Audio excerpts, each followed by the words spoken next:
Assalamualaikum warahmatullahi wabarakatuh.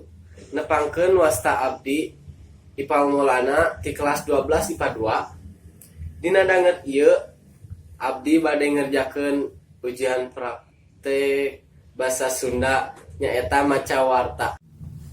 Kebakaran lumangsung di Pasar Sukaramai Pekanbaru Riau Salasa sore. Kejadian ieu nyieun panik. Sakabeh padagang tarekan nyelamatkeun barang daganganna. Seuneu anu gede ngabaleum sakabeh kios jeung toko padagang di lantai handap. Patugas kebakaran dijieun kalang kabut mareuman seuneu nu kitu gedena. Lantaran kabujeng ku haseup hideung di sakitaran tempat kajadian. Pikeun mareuman seuneu, patugas kebakaran ngusahakeun ngaliwat tembok rohangan nu geus kabeuleum di lantai handap. Penyebab kebakaran masih keneh ditalungtik ku Polresta Pekanbaru.